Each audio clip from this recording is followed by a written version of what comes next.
Welcome to the Virtual Institute for Public Knowledge at New York University. I'm just going to give everyone a second to load in.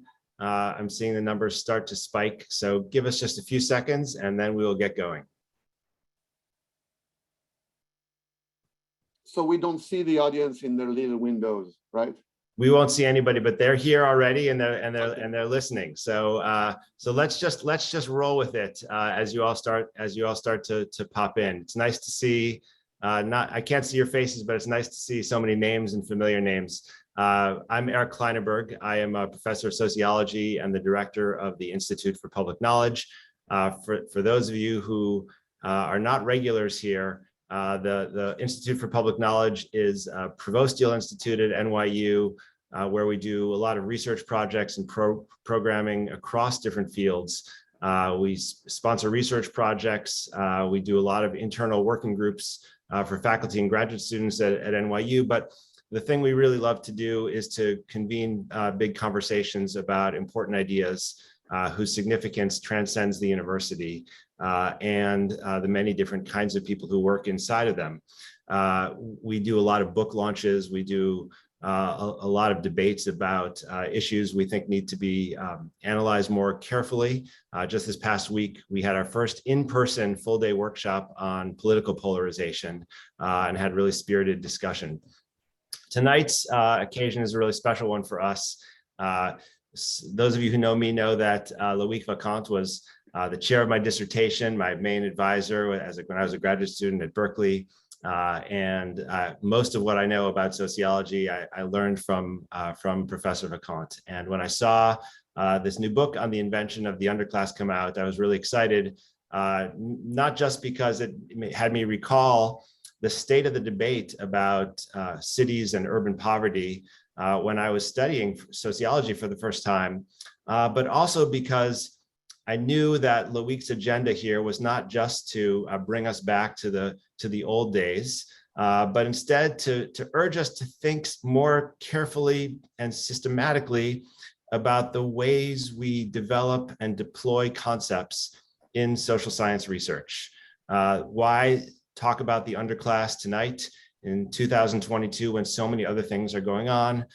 Because at the heart of this book is an inquiry into the nature of the ideas that drive our policy debates and in fact our policies on everything from poverty to the environment to the labor market to the criminal justice system to international conflict. It matters what concepts we use because those ideas frame everything. They create opportunities for us to make sense of the world, but in many cases they can inhibit the way we understand or block our understanding. And this book is a case study in one especially potent concept that shaped a lot of thinking and bad thinking and then policy for many years. And so we were thrilled when Loïc agreed to come and speak with us. We then tried to figure out, who we could engage in conversation.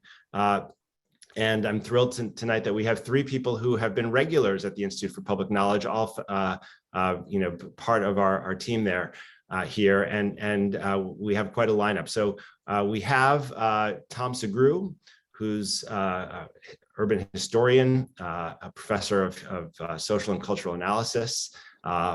We have Kimberley Johnson, a political scientist, director of the Metropolitan Studies program at NYU.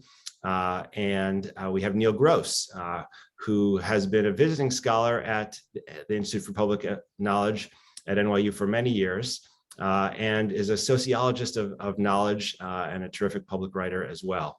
And they're all here to engage Loïc Wacquant. He's professor of sociology at the University of California, Berkeley, author of many acclaimed books.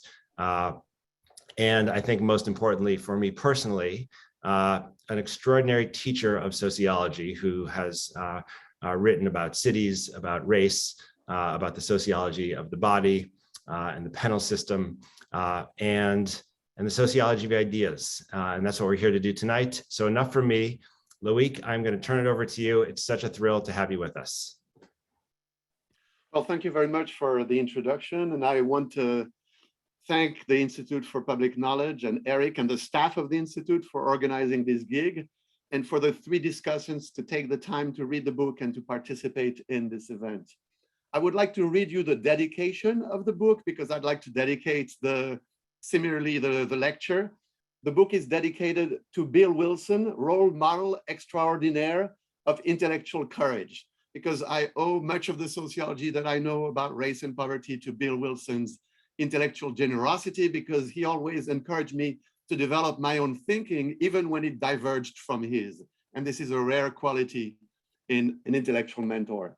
I like to think of the invention of the underclass as a sociological detective story about a scholarly and policy myth, and the book that seeks to make a triple contribution. And let me share my screen with you.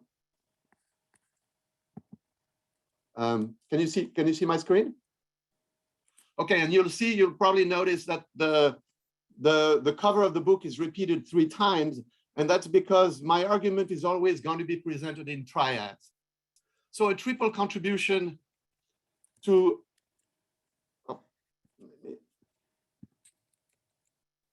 first of all, to the sociology of caste, class, and state in America, how not to study this nexus. Secondly, a contribution to intellectual history by studying a key episode of scientific demonology. The underclass is to the sociology of race and class in the US what Lysenkoism was to Soviet biology. And thirdly, a contribution to social epistemology by trying to answer the question, how can social scientists forge robust concepts rather than borrow folk notions unthinkingly? Can we collectively practice better conceptual hygiene? And then I try to draw the implications of this part of the book to try to resolve the trouble with that most controversial notion of all, which is the notion of race. So let's get started. At the end of the 20th century, what the sociologist Stanley Cohen calls a moral panic swept through the United States. American social scientists, policy analysts, philanthropies, and politicians all became obsessed with a fearsome and mysterious new group said to be ravaging the ghetto, the urban underclass. And for a period of about 20 years, from 1977 to 1997, the term triggered a torrent of sensationalist reports in the media, urgent policy debates, and it dominated research on class, on race and poverty in the US, and it was even exported to Western Europe. A new term was needed, it was believed, to capture a new reality, a subset of the Black poor characterized by their social isolation and antisocial behavior, which was believed to have coalesced into a fast-growing group responsible for its own predicament, the accumulation of social pathology in the so-called inner city, as responsible for the ills of the declining metropolis. So the book asks, where does this notion of underclass come from? What are its diverse meanings and what are its propellers as it circulates across 3 fields, the academic field, the journalistic field, and the field of policy, politics, and philanthropy? Why does it appear when it does? Why does it diffuse and achieves discursive hegemony only to vanish suddenly from the public debate at the close of the 1990s? What does this strange career of this concept both reveal and hide about poverty and poverticians? What sociological and epistemological lessons can we draw from this episode in scientific obscurantism and political panic? And here I draw on three authors who are listed at the bottom. From the historian of science, Georges Canguilhem, I am inspired by his book, The History of the Concept of Reflex in the 17th Century. From Reinhard Koselleck, the German historian, I draw from his history of the concept, Begriffsgeschichte. And then from Bourdieu, I draw on his theory of fields of cultural production. Methodologically, I combine intellectual history, field observation conducted at the time as the chief assistant to Bill Wilson, and conceptual analysis to retrace the invention and metamorphosis of this racialized folk devil. So in outline, I'm going to speak about the genesis, then the structure, and then the implications of the controversy around the underclass for thinking about dispossessed and dishonored categories and for forging concepts more generally. I'm going to greatly simplify my own argument, so it's going to be frustrating, but I'll try to add some nuance in my responses to the discussions and to the audience. First, origin. The first task is to reconstruct the genesis of the moral panic by excavating its historical roots.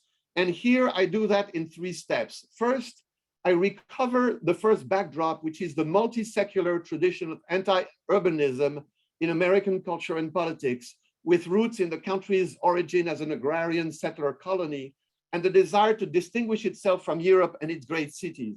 Thomas Jefferson famously viewed European cities as, quote, pestilential to the morals, the health, and the liberties of men. For this national tradition, the metropolis is an engine of class conflict, ethnic promiscuity, social disintegration, and moral perdition. Thus, the shrill denunciations of the wicked city that flourished in the mid-19th century, or the shame of cities in the late 19th century. The second backdrop is the racial uprising of the 1960s and the racial trauma that it inflicted upon the collective white psyche. During that decade, a double racial wave hit the American metropolis and gave a new color to anti-urbanism.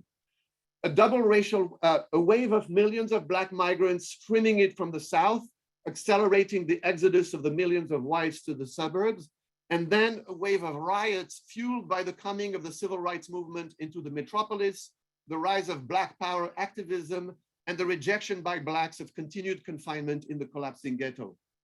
This double wave redirected white middle-class anguish over the metropolis from the multi-ethnic wicked city to the Black inner city. And it planted the seeds for the loathsome imagery of the underclass that would blossom over the ensuing 2 decades. Blacks in the deteriorating ghettos who are unruly, unrepentant, and undeserving. And then came the 1990s, the 1970s, a triple reaction in American politics, a class reaction against the advances made by the working class, which takes the form of anti-union campaigns, fiscal austerity, and labor market deregulation, a racial reaction against the gains achieved by African Americans as a result of collective mobilization, and an anti-statist reaction against taxation and remedial poverty policy that takes the paradoxical form of simultaneously calling for decrease in welfare and increase in punishment, and both directed at the Black urban poor. Disciplinary workfare and neutralizing prison fare thus became the 2 complementary planks of public action directed at the so-called underclass, according to a gendered division of the work of domination, with restrictive policy handling poor women and their children, and expensive penal policy targeting their men in the hyper ghetto, as I try to show in my book, Punishing the Poor. Now, by the 1980s, the public debate recentered on the disorders and the threats emanating from the hyper ghetto, including the alleged moral deprivation of the poor, incarnated on the one side by the uncontrolled sexuality of the teenage welfare mothers, and on the other side by the violent criminality embodied by Black street gangs, and of course the fiscal burden deemed intolerable of the social programs established under the press of the social movements of the 1960s. So the underclass emerges and takes the form of a 2-headed urban hydra, eliciting 2 collective emotions streaming along a gender divide, indignation and fear. On the feminine side, there is collective indignation at the so-called welfare mother, seen as the embodiment of dependency, a moral threat to the family in the private sphere. And on the masculine side, there's the fear of the gangbanger, the embodiment of physical threat and danger on the street in public space. So this is the historical forces. Now, 3 fields and 3 variants. The underclass circulated across 3 institutional and discursive domains: the academic field, or the social science field, the journalistic field, and the policy, political, philanthropic field. And here I'm drawing on Pierre Bourdieu's theory of field as spaces of forces, but also spaces of struggles over these very forces. The very fact of circulation of the underclass across these 3 domains validated the notion.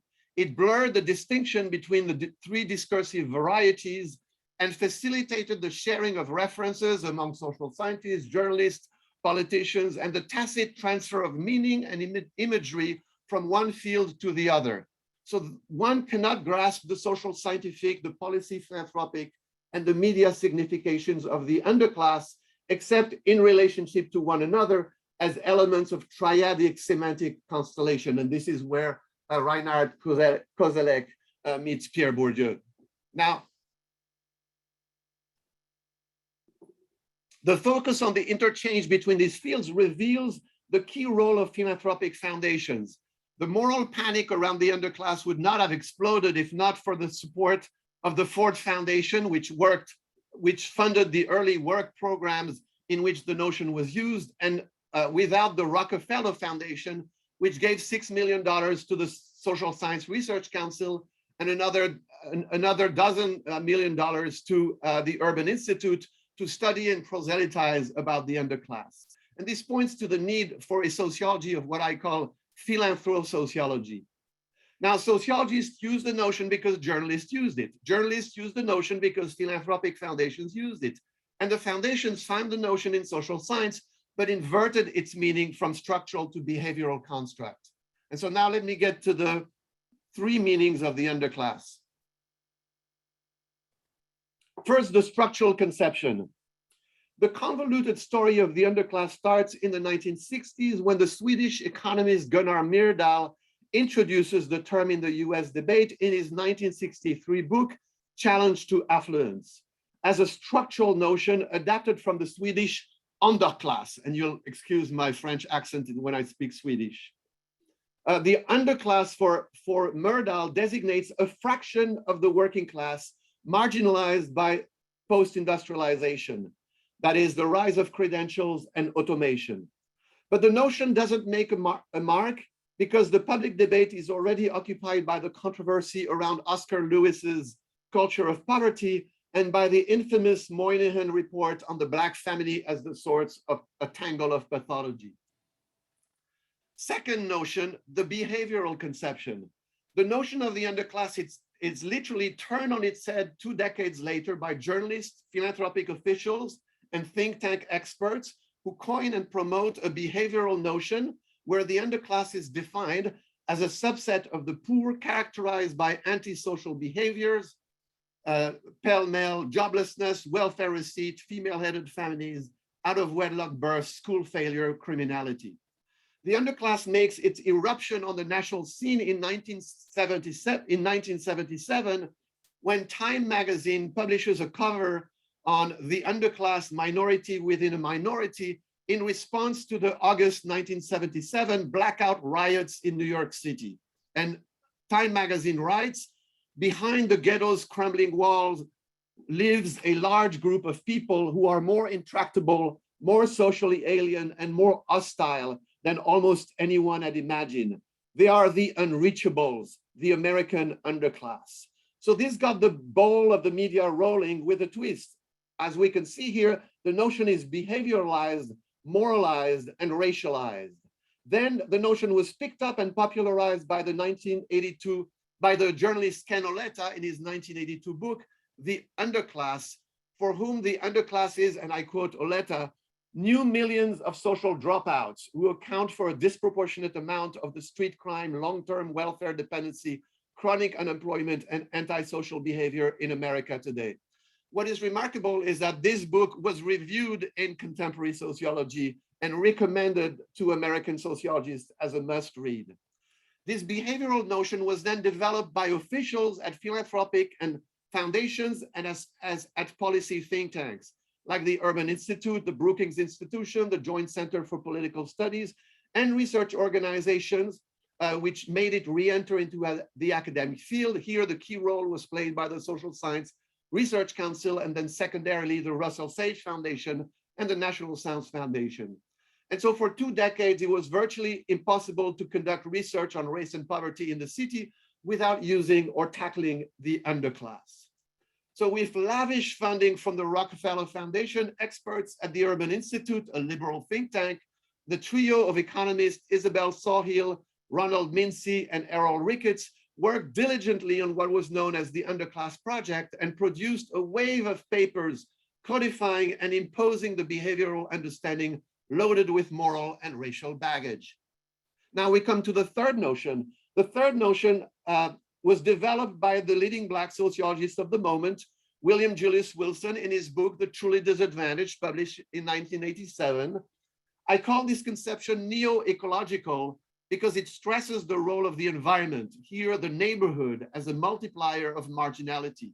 The idea is that inner city Blacks suffer from mass joblessness caused by deindustrialization and live among the jobless, determining what Wilson calls concentration effects and social isolation from other classes as the Black middle class migrates outside the hyperghetto. So Wilson developed a liberal version of the underclass that sought to mediate between the structural and the behavioral versions and borrowed from both.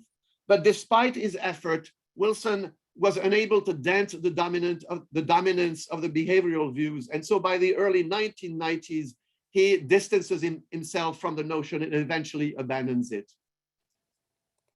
You can see here, I tried to diagram, and I have to thank Sarah Brothers for extraordinary skill in designing this very complex diagram. So you see the three fields: the academic field, the journalistic field, and the policy political field. And then I diagrammed the circulation of the notion from Myrdal in 1963 in the academic field to the Ford Foundation in the policy political philanthropic field, to Time magazine, then re-entering into the academic world, then re-entering into the policy political philanthropic field, and then from the philanthropic foundation back into the academic field. So, I'm not going to try to go into the details, but to say that there is a battle for supremacy across the three fields of social science, journalism, and policy, politics, and philanthropy, between the structural, the behavioral, and the ecological version of the underclass, and the behavioral wins out. Why? Because it fits the common sense of the American citizenry, which I call moral individualism, the notion that social outcomes are the result of individual moral volition and self-propelled individual action. It suits, second, the unvarnished empiricism and aggressive anti-structuralism dominating research on poverty since the 1960s. And it offers a suitable target to the rising moral indignation at and fear and physical fear of unruly Blacks in the metropolis. By unruly, I mean literally who don't follow the rules, who are disruptive, disobedient, intractable, in the words of Time magazine. And the most remarkable fact about this circulation and the rise and the hegemony of the behavioral conception of the underclass, which wins the battle, is that it is not conservative think tanks, but experts in liberal policy institutes that proffered and promoted it. One citation will suffice to illustrate this contamination, this semantic pollution of academic discussion by the common sense, the racial and class common sense of American society, with this quote from a canonical sociologist of poverty, policy, and race, if there ever was one, Sandy Jenks of the Harvard Kennedy School of Government, where he tells us in a volume that is the canonical volume on the topic, an edited volume with a who's who of students of poverty. He says, the term middle class evokes someone who has attended college, holds a steady job, earns an adequate income, got married before having children, and has never murdered, raped, robbed, or assaulted anyone. Underclass, in contrast, conjures up a chronically jobless high school dropout who has had 2 or 3 children out of wedlock, has very little money to support them, and probably has either a criminal record or a history of welfare dependence. And here you see these two heads of the hydra of the underclass: criminal record, the gangbanger; welfare dependence, the welfare mother. So is the underclass just the latest entry in a long and tumultuous roster of labels aiming to designate and to incriminate the problem populations living in the city's underbelly since the mid-19th century? And there's a whole collection of terms: paupers, scum, residuum, the rabble, the underworld, the submerged tenth, the ragged classes, the dangerous classes, the lumpen proletariat. Yes, in many ways, the underclass is another addition to this roster, but it also has three specificities, three differences. First, the underclass morphed from an ethnically neutral structural concept into a crypto-racial moral category that flags deprived and depraved African Americans in the corroding inner city under cover of pointing to a class. Second, the idiom of the underclass was supported not just by ordinary and political common sense, it was powerfully backed by a new sprawling poverty research industry, borrowing the term from the historian Alice O'Connor in her book, Poverty Knowledge, a poverty research industry that formed by a plethora of interlinked think tanks, policy institutes, specialized academic centers, plugged into government institutions, animated by crisscrossing debates that gave the notion a sort of apparent scientificity and the imprimatur of the bureaucratic officials that none of the previous labels enjoyed. And thirdly, the underclass designates not just the problem populations, but also a place of fear and loathing, the underclass neighborhood, a redoubt of social villainy, vice, and violence that corrupts its residents and threatens to contaminate the city like a virus.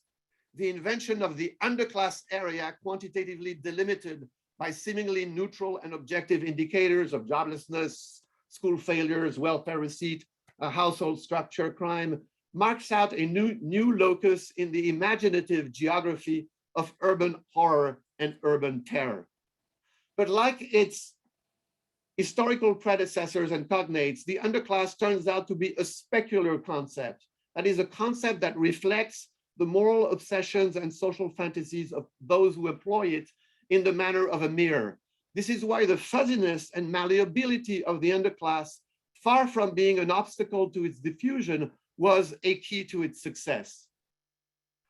And as the Jenks citation shows, the underclass is one element of what Reinhard Koselleck calls asymmetrisch Gegensbegriff, asymmetric counter concept. And a counter concept always has two elements: the underclass, which is this horror, this threatening group. The other part of this asymmetric counter concept is the suburban white middle class, insecure and destabilized by the transformation of work and the family. And indeed, the complement to Bill Wilson's book, The Truly Disadvantaged, is Catherine Newman's book, published just 1 year later, Falling from Grace, Downward Mobility in the Age of Affluence. Now, what are the lessons of the stories of the underclass? Quickly, 3 lessons.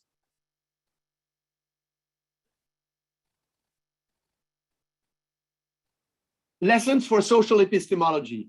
There is a special difficulty and danger in naming dispossessed and dishonored categories residing in the city's district of relegation for 3 reasons. These categories are deprived of the symbolic means of producing their own representation, such that their name and images are crafted by outsiders. From the mid-19th century onward, it is social reformers, police officials, social scientists, novelists, and journalists who have forged the public idiom of urban marginality, anchored by the trinity of misery, immorality, and criminality. Second, the denizens of the city's underbelly have historically evoked strong emotions, long stamped by fascination and titillation, but lately the reactions of cultural elites and cultural political elites and cultural producers have veered in the direction of disgust and fear. And categories situated at the bottom of social and physical space are the carriers of what Norbert Elias, building on Max Weber, calls group disgrace, which elicits contempt and ostracism and threatens to contaminate and debase those who come in contact with them, speak about them, or worse, speak in their name. Now, a second set of lessons is, what can we learn from the foibles of this concept? We now know what a bad concept is like. Can we draw lessons and determine what would make a good concept? And here I propose in three areas, I propose a set of 6 criteria that will define what a good social science concept.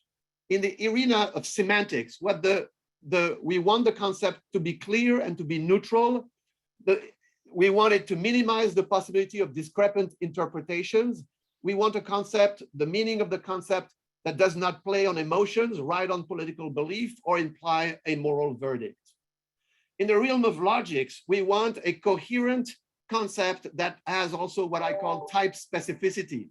The attributes of the concept stick together, they do not contradict one another. The concept identifies a distinctive configuration and separates it clearly from neighboring configurations, preventing the lumping of related but different objects. And in terms of heuristics, we need to develop concepts that are empirically adequate and theoretically fruitful. And to show that I can practice what I teach, I propose 3 sensitizing concepts that can guide us to practice good conceptual hygiene. And I point to three traps that we see playing out in the story of the underclass that social scientists should be wary about. What I call lemming effects, which arise when hordes of scholars rush to use a notion just because others use it. And I use the example of Giorgio Agamben, bare life, or Carl Schmitt's notion of state of exception. Then we have conceptual speculative bubbles, notions that are extended far beyond their domain of validity and invite speculation as to their future value. And here I criticize the notion of racial capitalism. Thirdly, we must always beware of turnkey problematics, ready-made packages of questions, methodological procedures, and databases that invite the rote reproduction of ordinary scholarly and policy common sense. And here I dissect the literature on the creative city. And I close the book by sounding a clarion call for social scientists to defend their intellectual autonomy against the encroachments of outside powers, be they state officials, the media, think tanks, or philanthropies, or on the other side, the press of activism that can lead to twisting and truncating inquiry. And in the coda to the book, I try to practice what I preach, and I construct a robust concept of the precariat. And in the coda of the book, as well as in an article in the current issue of the New Left Review, entitled Resolving the Trouble with Race in the 21st Century, I build on the book's conclusion, and I use the teachings of the underclass episode to put forth a neo-Bourdieusian framework for the sociology of racial domination. So to conclude, concepts are living and breathing, semantic, logical, heuristic creatures. They gestate and they are birthed. They grow and they change. They gain new usages, mate with other notions, and spawn offspring. Some concepts, like good wine, grow better as they age and endure. Thus, Marx's capitalism, Durkheim's division of labor, Weber's bureaucracy, Du Bois's double consciousness. Other concepts get worn out, produce quickly diminishing returns, and even become obstacles to knowledge. To borrow the words of Wittgenstein, some concepts can be, quote, sent for cleaning and put back into circulation, end of quote, but others need to be retired and buried. Such is the case of the underclass. Requiescat in pace. Thank you. Thank you, Loïc. That was terrific. I'm glad we have a pause so we can all take a deep breath. I can only imagine what you need after that. There are some concepts that are zombie concepts. It seems like they're slain often and somehow they continue to return. And I noted towards the end of your book, you chart the eternal return of the underclass, and maybe this will be the true death knell. It's not the death knell of the conversation. So the way we'll do things from here on is we've asked Tom and then Kimberley and then Neil to speak for about 10 minutes. I'm going to give Loïc some time to respond after that, and then we're going to open up the floor to questions. The way we do questions here on Zoom is we just ask you to use the Q&A function at the bottom of the Zoom, and you've all spent enough time on Zoom the last couple of years to know where that is. You're welcome to put your questions in at any time, and I will get to as many of them as I can. Tom, the floor is yours. Thank you, Eric. It's great to be here. And I want to reiterate what Eric said in his introduction, which is, this is a marvelous book. It is erudite, and that's not a word I use often. expands a number of disciplines: history, sociology, public policy, political science, intellectual history and theory, and it is sometimes funny. Perhaps so most powerful about this book is that it takes me back to the moment at which I first, as a scholar, encountered the term underclass during its heyday in the late 1980s, when I was conducting research for my dissertation that would eventually become my first book, The Origins of the Urban Crisis. In my very first proposal, an application to the Social Science Research Council's Committee for Research on the Urban Underclass, I entitled my budding dissertation project, The Origins of the Urban Underclass. That was fully instrumental. That is, I, as a historian, was already skeptical of the term, which I had encountered in other sources. It didn't make sense empirically or analytically for scholars like me who work to understand inequality and poverty in the long context of the transformations of work, housing, residence, and race in the United States, and especially seemed to be problematic in grappling with the fundamental entanglements of race and capitalism in structuring urban poverty in the United States. I concluded in my first venture into writing a piece for the Social Science Research Council that capitalism generates inequality, and that inequality in the United States has disproportionately affected people of color. The term underclass effaces that relationship between people and the economy, and especially between race and class, which need to be fundamentally connected, I would contend, to make sense out of the issues that the debate was purporting to grapple with in the 1980s and 1990s when I was first part of it. The term underclass suggests that one stigmatized subset of the poor, African Americans, although it should be said that other scholars began pretty quickly attempting to kind of flaunt the colors of colorblindness by talking about the white underclass and other underclasses in addition to the one that was largely marked African American. The term underclass suggested that there was a population that somehow resided outside of the American economy, isolated from mainstream political institutions, isolated from community networks and sociability. And that notion of a segment of the population remaining outside of it, being isolated from it, being cut off, struck me as profoundly ahistorical. It made little sense from the perspective of the social, the labor, the urban history that I was steeped in when I got my SSRC grant, my first one. It was impossible ultimately as a scholar of American history, politics, and culture to use that term as a neutral, descriptive term, because it seemed to build on some of the deepest tropes, mostly unacknowledged in American poverty knowledge and in the social sciences more generally, but also hearkening back to 19th century, even 18th century understandings of morality and virtue that have a long shelf life in the United States. The term, though, took on, as Loïc tells us really powerfully, it took its power in part because it rose during a period of bipartisan backlash against the welfare state and fueled an ideological view that concentrated urban poverty was a result of behavioral individual deficiencies exacerbated by what Charles Murray memorably called the perverse incentives of welfare. But what was significant about the underclass debate and its emphasis on individual behavior and the perverse incentives of welfare was that, as Loïc points out, this was a vantage point that was being expressed across the political spectrum. Indeed, I was at the Brookings Institution on a fellowship in 1991 when the Jenks volume on the urban underclass came out. And one of the commentators sitting at the front of the audience at Brookings was none other than Charles Murray. Another was NYU political scientist Lawrence Mead, who were brought in ostensibly to bring a kind of balance and objectivity to the discussion of the underclass that Jenks and a luminous team of cutting-edge social scientists had put together and were presenting mostly to Washington, D.C. policymakers. I'll come back to the policymakers at the very end of my comments.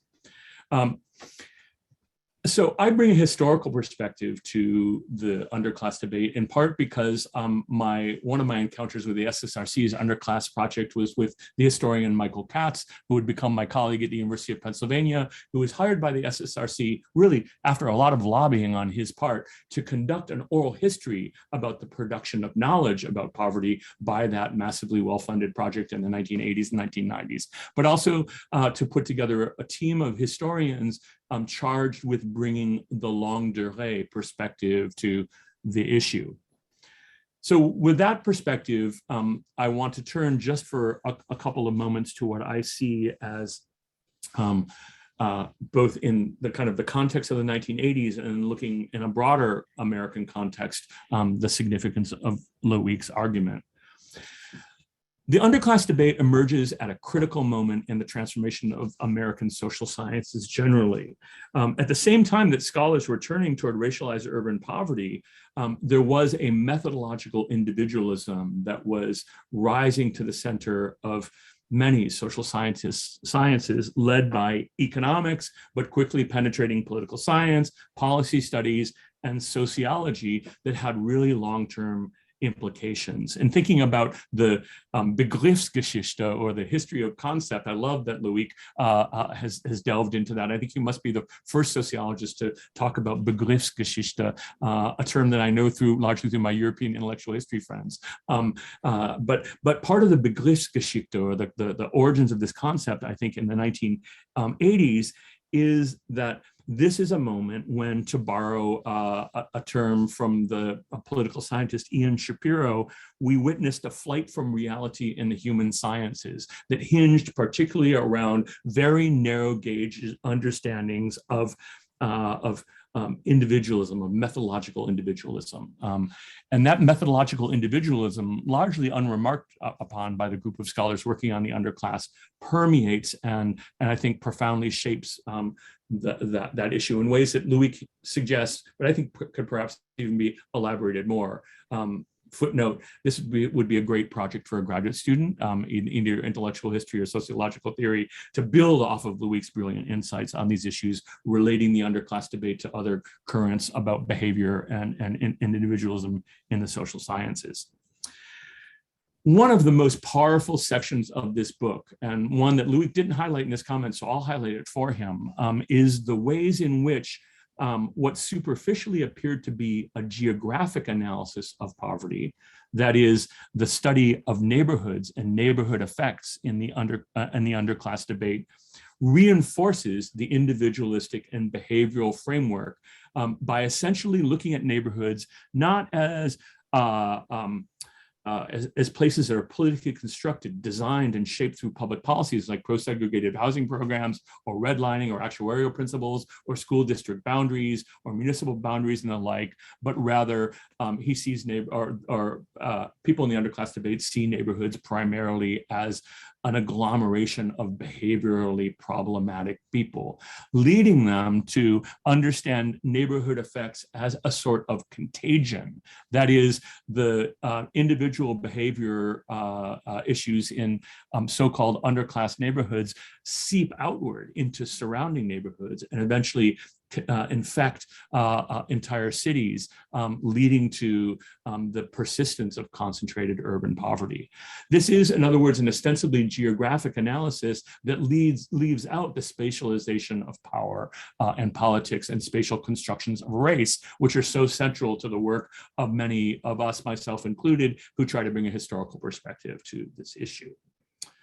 The underclass analysis, in other words, erases politics and power from the metropolitan landscape and overlooks, borrowing from Charles Tilly, that neighborhoods are fundamental units that permit resource hoarding or concentrate various forms of resource deprivation. So I think we need to push at this, borrowing from Loïc's really profound criticism of the neighborhood literature, to think about the ways in which neighborhoods themselves perpetuate inequality spatially in metropolitan America.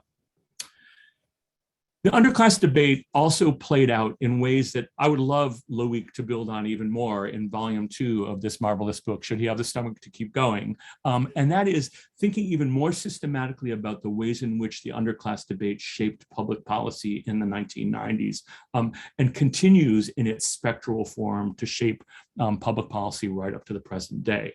Many of the key architects of President Clinton's plan to end welfare as we know it came from the constellation of largely liberal social scientists funded by the SSRC and involved in the Underclass project in the period. Many of them brought in ideas like centering the problem of welfare dependency, one of the central negative behavioral attributes of those who were supposedly part of the underclass, and making that a linchpin of welfare reform. This idea, in other words, gave a social scientific gloss to what was a deep folk wisdom in the United States going back to the early republic about virtue and independence as being the essential qualities of citizenship, and how dependence, in this case, dependence on welfare, which subsequent empirical scholarship showed was a dubious concept to begin with, profoundly shaped the trajectory of welfare reform policy in the mid-1990s. But the social scientific gloss to these kinds of larger popular cultural concepts also played out in more micro level ways, going all the way into the 2000s and the 2010s. For example, the emphasis on underclass neighborhoods led to targeted programs that attempted to develop or redevelop inner city neighborhoods. Under Clinton first in an experimental way, but especially in the rather limited urban policy of the Obama administration, particularly in his second term, which looked at these underclass neighborhoods as places to target concentrated public-private partnerships toward with an effort to reorganize the problems of poverty. And finally, it led to public policies like the infusion of money into educational programs like the Harlem Children's Zone that attempted to change the behavior of parents as a way of attempting to transform urban neighborhoods in poverty. So in other words, we live with a specter, to sum up, a specter that Loïc, I think, plays a very important role in attempting to exercise. May he help to create that alliance to exercise the specter as we grapple with the still persistent problems of concentrated racialized poverty in the United States today and in the future. Thank you, Tom. I'm glad you ended with that note about the relationship between the concept and the policy. I have to say, as I was reading the book, I couldn't stop thinking about the IPK's work on climate change in cities.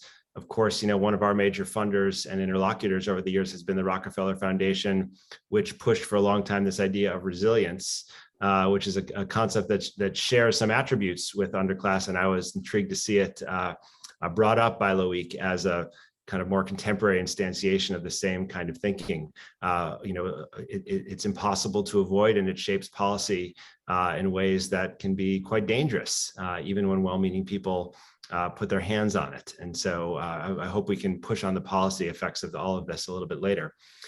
Kimberley, the floor is yours.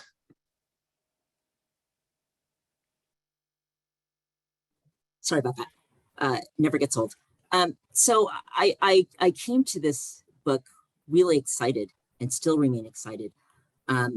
Anyone who has spoken to me in conferences, etc., I've always said, like, now's the time for a real reckoning, both intellectually and politically, with the idea of the urban underclass. So I really very much welcome Loïc's intervention here.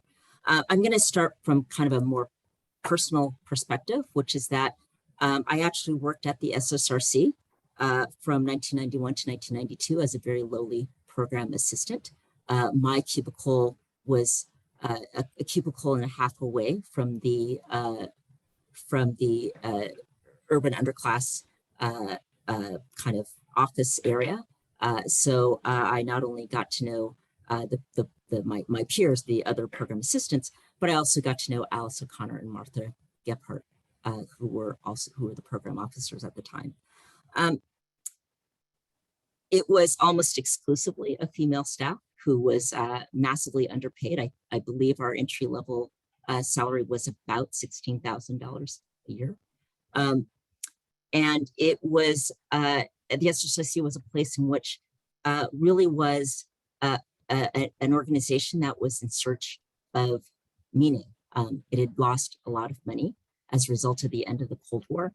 And the urban underclass, along with the other urban initiative that I was working on, was seen as a path forward of how to sort of reinvent the SSRC in this post-Cold War era. So that's my sort of context of thinking about the urban underclasses as a sort of very, very, very lowly person.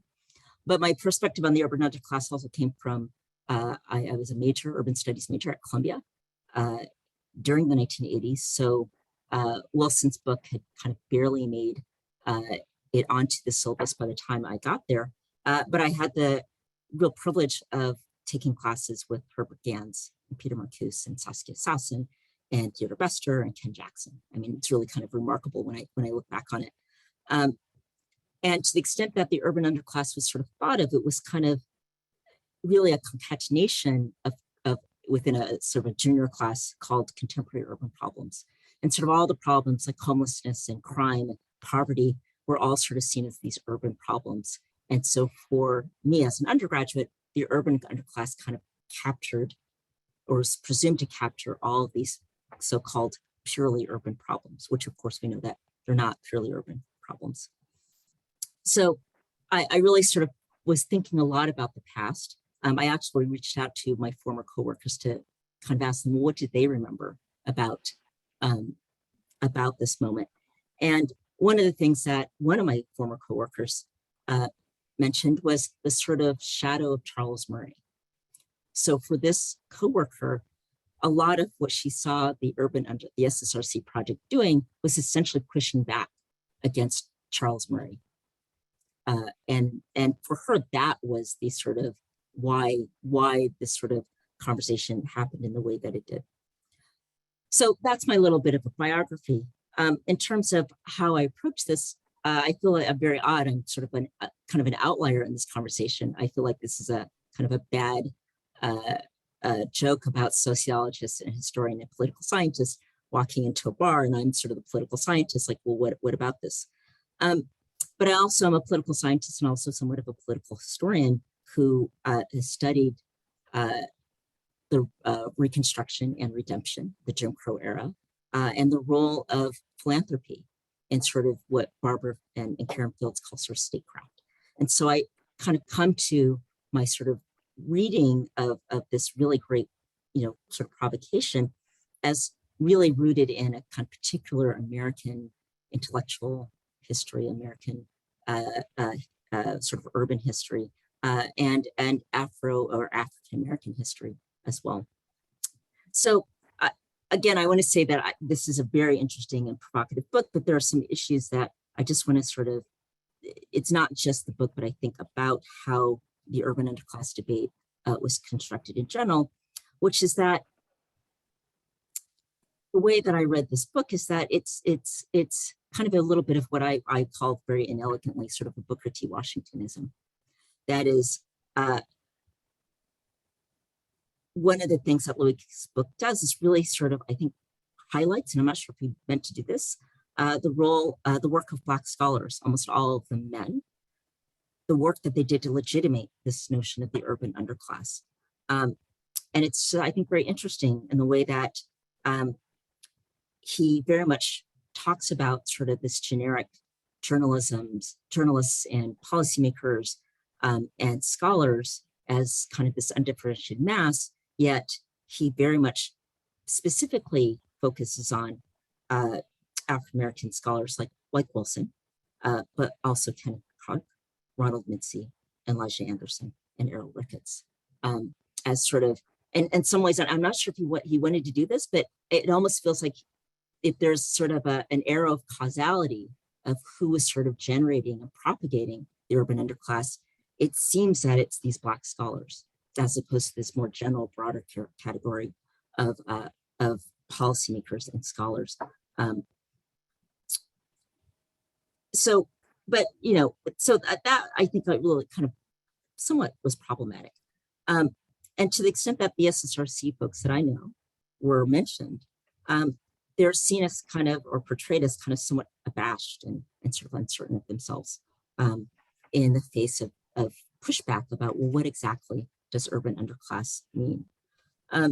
So that's kind of a thing I thought that was kind of interesting about the book, and I'd be interested in hearing Loic's kind of, his understanding of what was going on within sociology, and I'm not a sociologist.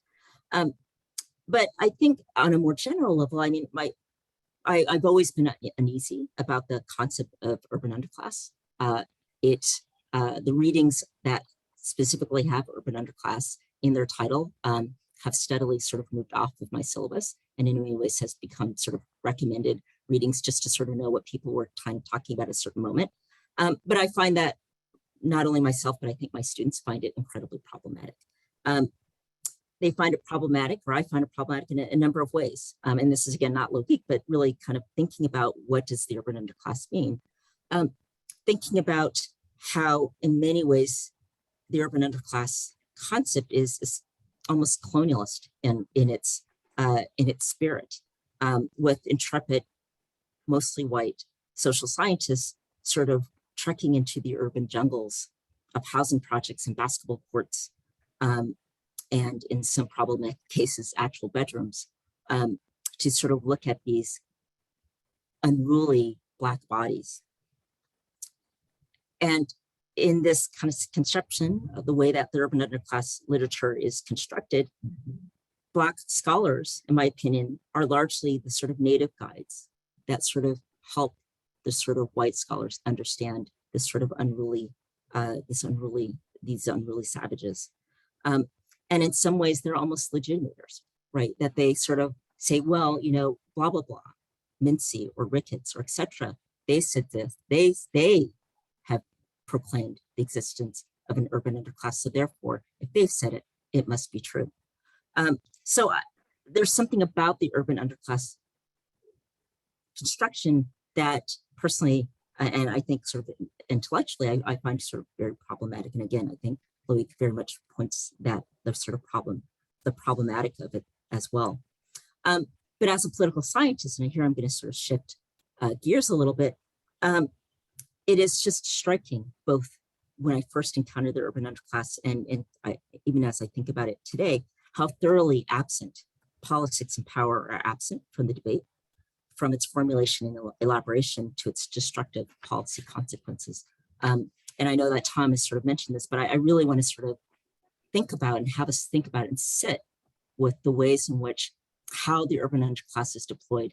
It destroys, it kills individuals and families and communities in ways that I think we are still living with.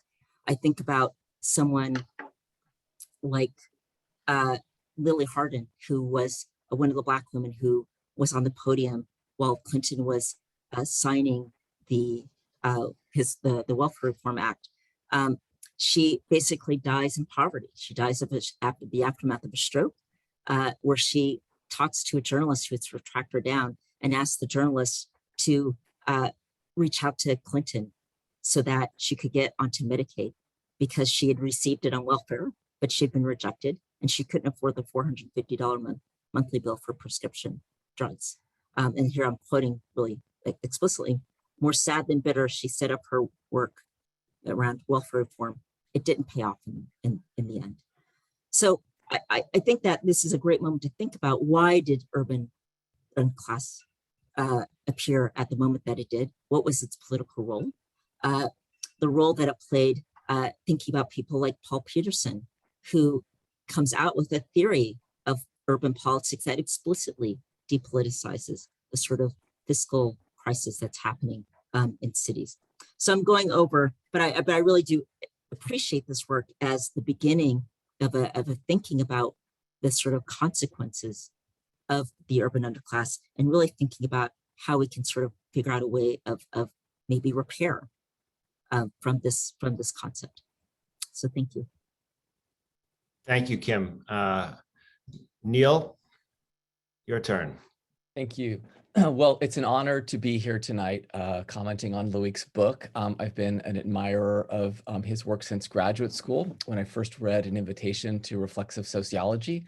And then when I spent one semester away from Madison in Berkeley, I had the incredible good fortune, Loïc, I don't know if you remember this, to sit in on a graduate seminar that you co-taught with Bob Bella on Durkheim and Moss. And I can't remember whether Loïc emphasized in that seminar Durkheim's point that the sociologist must, quote, formulate fresh concepts appropriate to the needs of science and expressed by means of a special terminology, a point central to the book that we're discussing this evening. But I'd like to imagine that he did. For anyone who hasn't read the book, if you haven't already been enticed to do so, you should.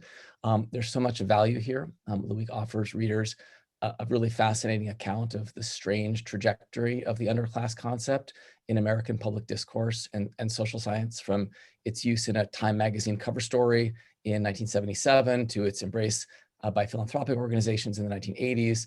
The use that was then given by leading sociologists of inequality like Bill Wilson and Sandy Jenks, and then its near complete abandonment by the social scientific community after the turn of the 21st century. Along the way, as you've heard, Loïc distinguishes various definitions and approaches to the underclass, from ones that are more structural, Myrdal, to ecological, Wilson, to more strictly behavioral approaches that conceive the underclass as, quote, an assortment of antisocial behaviors.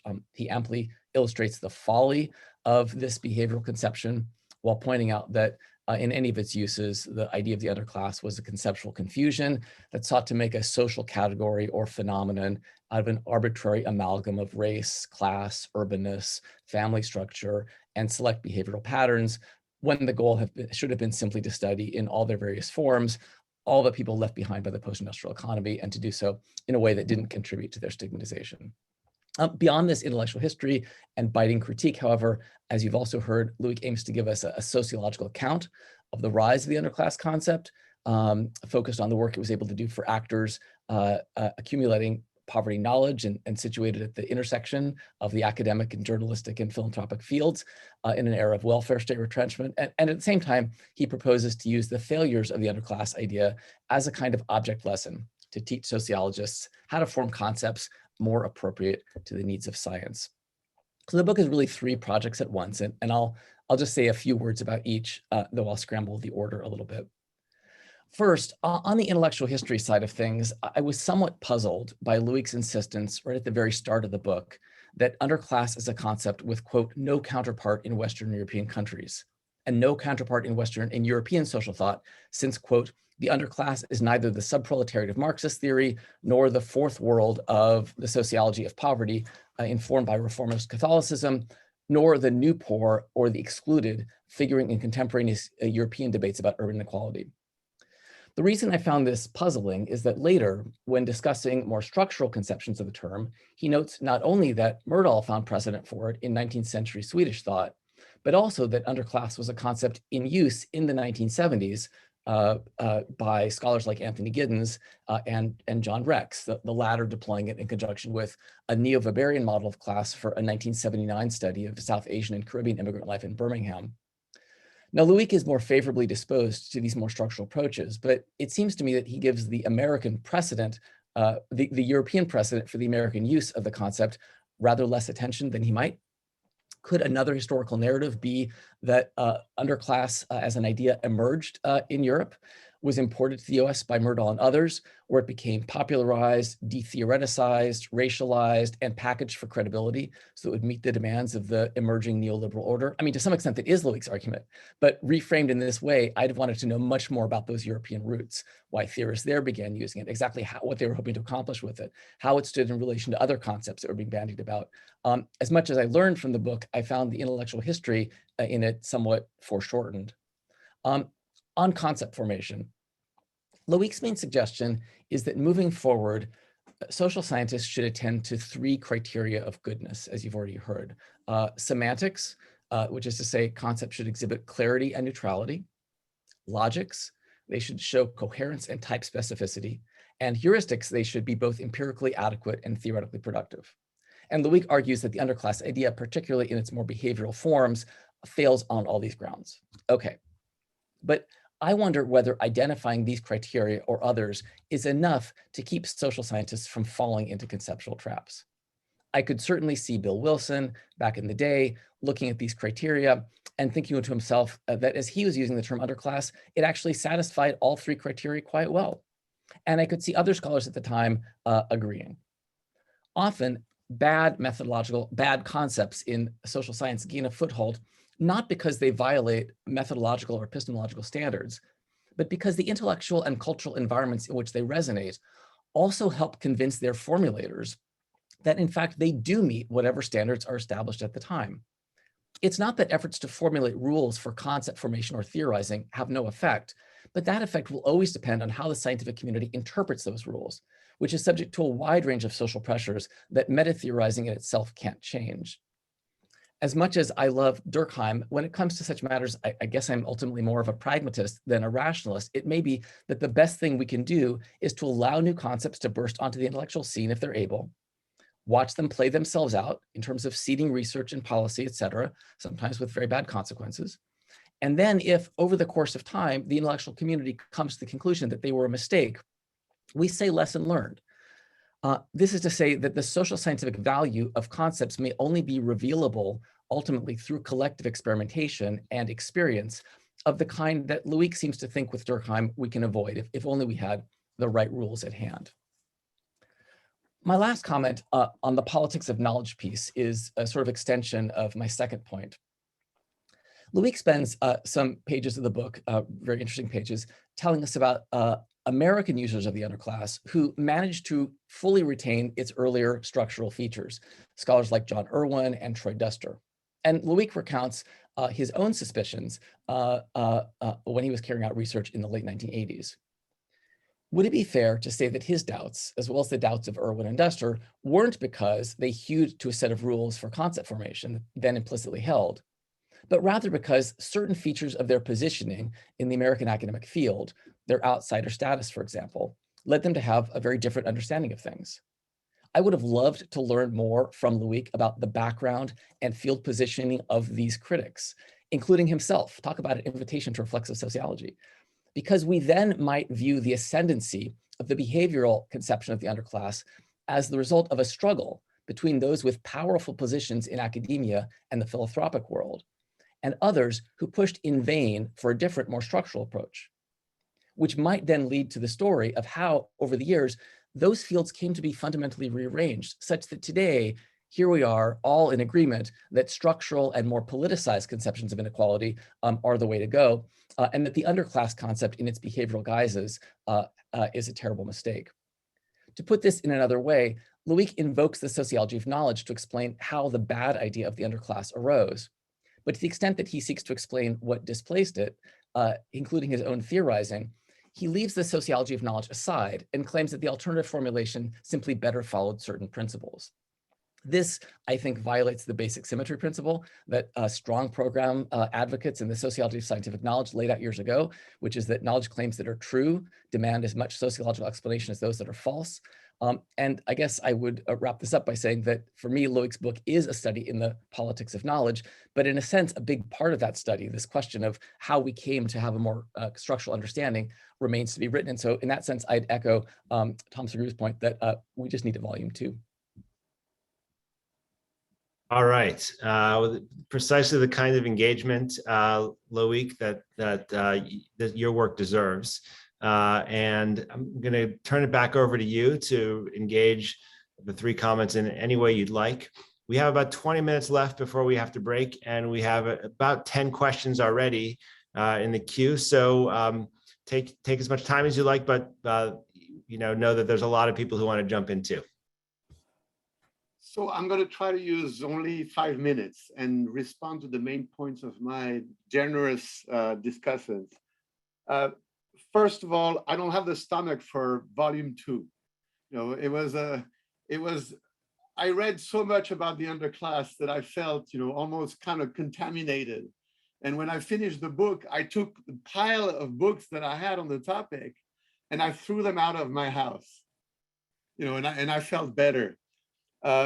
Now, the point that Tom makes is that there is the rise during the same time of methodological individualism, and it spread throughout the social sciences. And I should mention that at Chicago in particular, there's the rise of the rational choice theory. And this rational choice theory has a right wing with James Coleman and a left wing with Jon Elster. And it has a big impact on the social sciences at the time. On the point of neighborhoods, this is a discussion, this is a running debate that I have with both Bill Wilson and Rob Sampson, and you can imagine, that the tussle is going on. And my position is that, yes, there are neighborhood effects, but the neighborhood effects are in fact state effects written, inscribed into space.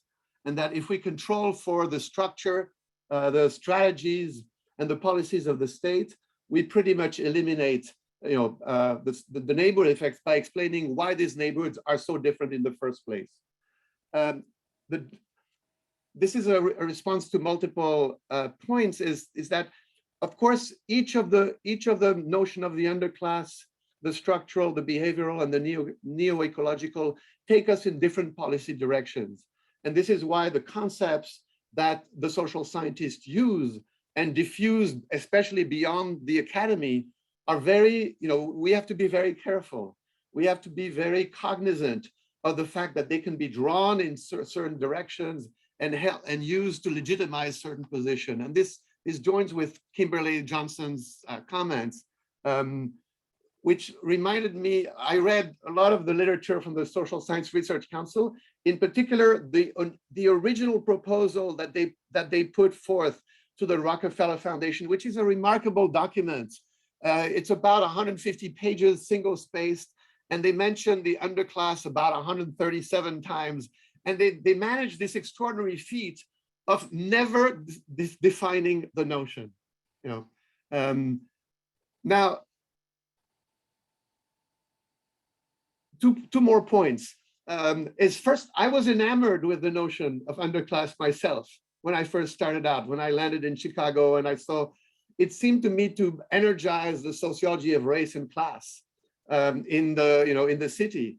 And it's only when I started engaging the literature that I saw that the dominant terms were teenage pregnancy and female-headed families and welfare dependencies and street crime, that I became very uneasy about it, and I realized I didn't understand its semantic charge. And so that led me to historicize the notion and to historicize the transformation of Chicago's ghetto. And there I was lucky in that there exist historical monographs from the very formation of the ghetto in the 1910s all the way to the 1970s. And so historicizing it and then comparing it to the history of poverty and industrialization in the European city, immediately revealed all of the problems in the concept. Last point that I would make in response to Kimberley's point is that I hope that I didn't fall into the logic of the trial in the book, and perhaps I did a little bit in my presentation because I had to kind of simplify things. But this is a book that is written not to incriminate, not to, there's a beautiful Spinoza quote that, not to deplore, not to weep, but to understand. And I hope that the book plays its role not to incriminate particular individuals, particular scholars, particular foundations, but rather as an object lesson, as Neil put it, to try to understand and to control better the political and the policy and the epistemological effects that we produce when we engage in social research. And if there is a complicity, I would speak more in terms of the structural complicity between the three fields: the media, the academic field, and the policy, politics, philanthropic field, rather than the complicity of particular individuals. And then lastly, to Neil's point, I completely agree that concept, we can produce abstract rules of concept formation. What matters is how we use these concepts, and we never use them as singular individuals. We use them in a collective, in the scientific field. And that obviously, it takes a scientific city to make a concept, but I think that we can all benefit from clarifying the foundations, the epistemological foundations of our conceptual constructs. And it's better to have these kind of guiding principles than to not have guiding principles at all. I would also completely agree with, he takes a pragmatist approach to knowledge formation, and I take more of a rationalist perspective to knowledge formation. But I would argue, and hopefully this is what I try to show at the end of the book when I try to rethink the category of race, is that we need to synthesize those two strands.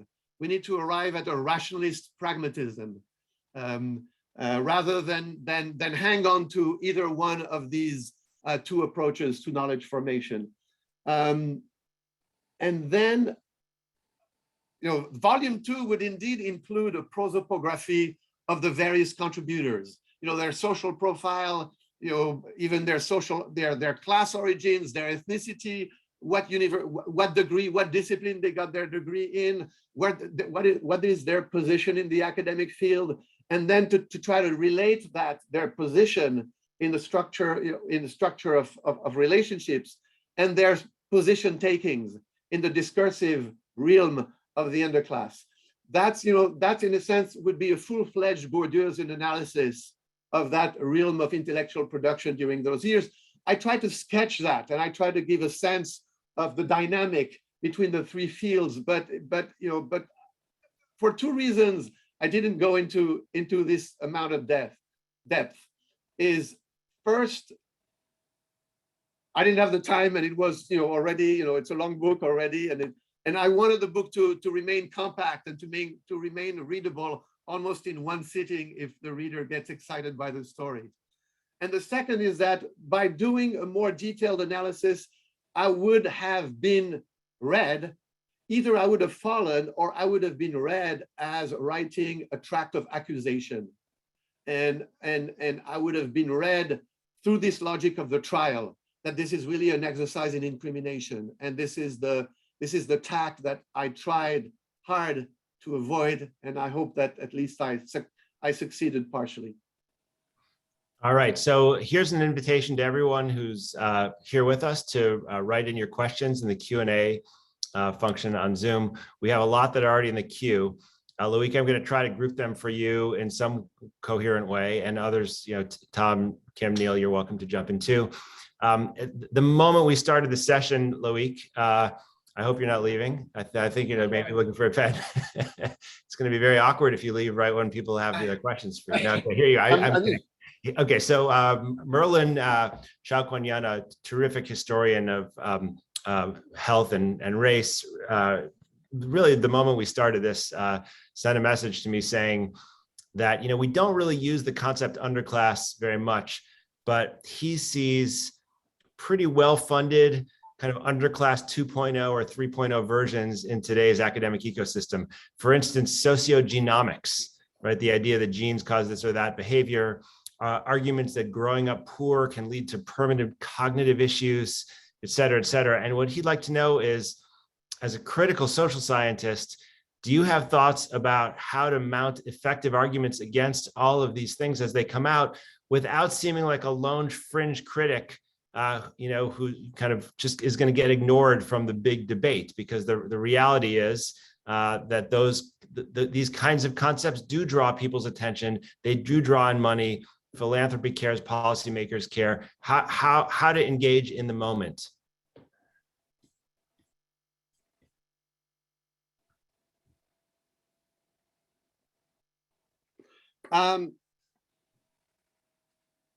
One of the lessons from the book that I hope people draw is to see parallels with other notions, with other cases, and with the difficulty of producing, intellectually autonomous research in an environment where there's constantly the pull and the push to go with where the funders or where the political debate or where the journalistic debate is. This is a dilemma that is peculiar to the social sciences. The natural sciences have other forms of heteronomy, but the social sciences, especially when we deal with hot button issues, we are always subjected to these, what I call the forces of heteronomy. And I think there that I would have two pieces of advice is to practice reflexivity, to look at the origins of concept, the origins of question, how problematic get formed. So that's kind of an exercise of intellectual salubrity, but also to try to do that collectively. That is, when a notion emerges that becomes the underclass 2.0, try maybe to organize a conference. Try not to resist individually. Try to resist collectively. by raising the issues as a collective. And an institute like the Institute for Public Knowledge can play this role of bringing people together and engaging collectively in acts of intellectual resistance to the imposition of problematic from the outside. And here I must share my screen, the last slide that I had, if I manage to, and I had the last slide, which for me are what I call the 3 commandments of sociological catechism. Thou shalt ask your own question, thou shalt forge your own concept, and thou shalt defend scientific autonomy. And the defense of scientific autonomy is not an individual act of resistance. It has to be a collective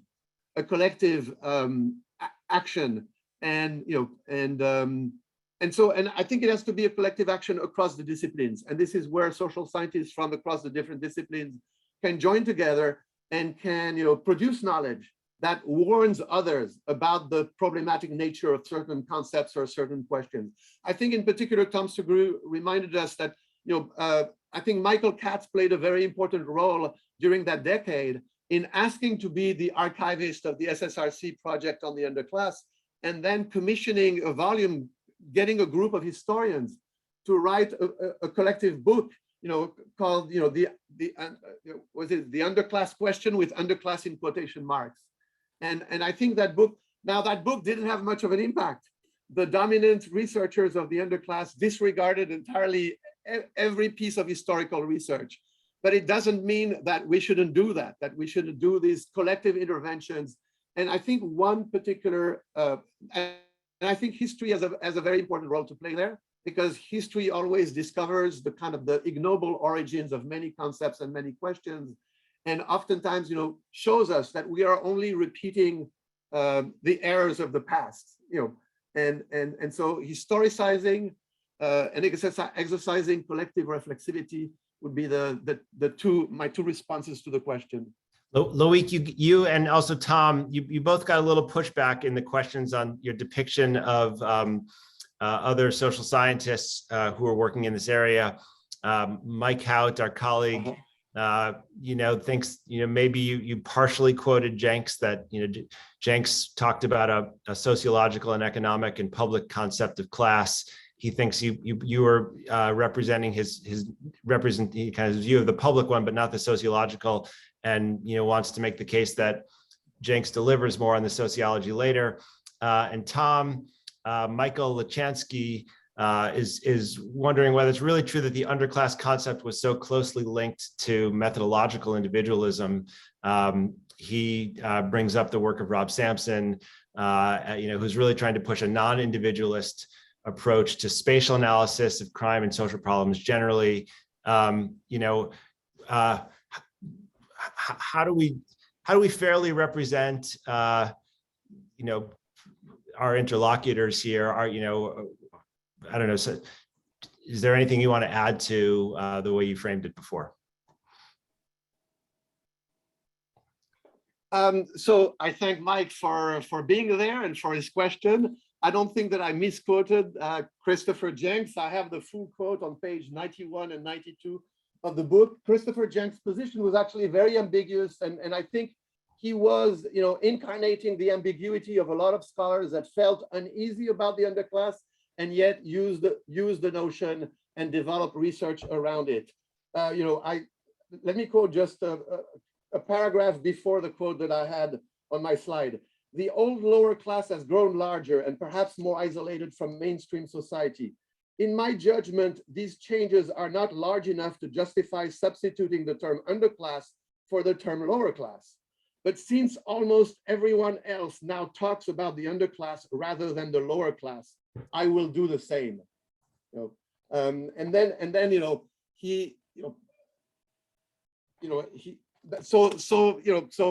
go to the book, read the full quote, and see the and this is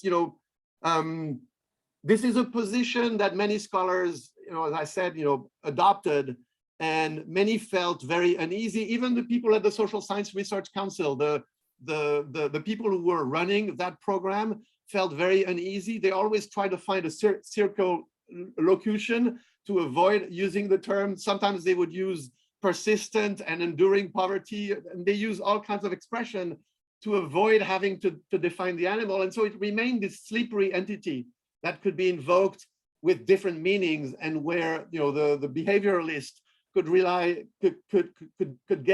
get academic and scientific authority from the structuralist, and vice versa. But I'll let Tom respond. Tom, you want to say anything about this? I'll be super fast and just say that Loïc's triad of structural, ecological, and behavioral encompasses the fact that many of the scholars working on this project were looking at the question on multiple levels. But I think what Loïc does so powerfully in this book is to show how, in particular, in the policy or the public-facing realm, it was the behavioral rather than the structural or ecological that really prevailed. And I think Sandy Jenks is Sandy Jenks was a very sophisticated sociologist, but the public-facing side of it, I think, really did point fairly strongly in that direction, even if there's more nuance in some of his work. Loïc, you made the argument that this tendency to favor the behavioral is a particularly American phenomenon. I know you've also looked into this issue in European context and in South America as well. How distinctive is the US as an outlier when it comes to this embrace of the individual and behavioral problems, versus the more structural ones? I think this is a characteristic of American social science, which from its very origin, the historian Dorothy Ross has a beautiful book on the social origins of American social science, where she shows the American social sciences were founded on two notions: the notion of exceptionalism, that the US was a kind of society that didn't have all of the flaws of the old Europe, and secondly, methodological, what you call mythical individualism, the idea that the individual is the fount of action, of knowledge, of history, and that that society is just a congeries, an aggregation of individuals. And I think this is very, very deeply the ordinary common sense of Americans. And I think that for different political reasons, the common sense in Europe, because of the different history of class formation and state formation, the default notion is much more of a structural one. And in many ways, I believe that sociology in America is particularly difficult to function because American society is so inimical and so hostile an environment to develop social science. But the notion of underclass, interestingly, has diffused and is, for instance, used in the Nordic countries today. I discovered with some horror that, for instance, in Norway, it's a very common term used to designate immigrants and asylum seekers, non-Western immigrants and asylum seekers, and it carries some of that same moral and racial connotation. Loïc, Xavier Durham is really interested in this criticism of the way liberal agenda setting creates problems. And what Xavier wants to know is if you have ideas about how to limit incursions of the political field into the production and reproduction of concepts. And the idea here is, even as Bourdieu notes, the state creates problems that social scientists study, and the state constructs those problems in a particular way. If social science is in some ways related to the original idea, except for it's more specifically about the role of the state, how is it that social scientists can retain conceptual integrity while resisting the desire to cut their own work off of things happening in the political field? Mm-hmm. If you reconstruct too much, do you run the risk of walking away from the conversation and leaving the place where the action is? Yes, and there's always, defending intellectual purity can make you completely irrelevant. And so you are, in your ivory tower and you're developing these very clean concepts and very good, but you're only talking to other scholars. We have a duty to try to engage public debate, but I think we should engage public debate based on our way of posing questions and developing concepts. So the call for intellectual autonomy, for scientific autonomy, is not, a call for scientific irrelevance. We should cultivate both autonomy and engagement. And there's a tension there. And this tension, actually, it's very interesting because it was a personal tension between me and Bill Wilson. Bill Wilson was willing to use the term underclass in order to have policy impact. And I perfectly respect that. I think this is a perfectly respectable and defensible position, except that when the welfare reform came in 1996, Clinton, who supposedly was the most intellectual president of them all and had read The Truly Disadvantaged, adopted and signed a piece of legislation that went completely against everything that Bill Wilson had argued. And so my argument with Bill was that scholarship has an influence when it goes in the direction in which politicians already want to go. When scholarship questions, challenges the accepted way of thinking by policymakers, then that research remains irrelevant. So to be, if we're going to be irrelevant, then we might as well do our work, according to our own standards. It seems to me like that's a subject for our debate 2.0. A lot more to say about that. We promised everyone we would break at 6:30. We've gone a little bit over. There's a lot more questions, and I apologize to those of you who didn't have your questions answered. Neil and Kim and Tom, we so appreciate you reading so carefully, engaging so seriously. And Loïc, it's just a thrill for us to have you join us at IPK. You have an open invitation to do it in person, in body and soul, when the time is right. Thank you for writing this book and for challenging us all to think about the way we think and do our work. To everyone else, thanks for being here. Good night, and hope to see you all soon. Thank you. Thank you, Loïc.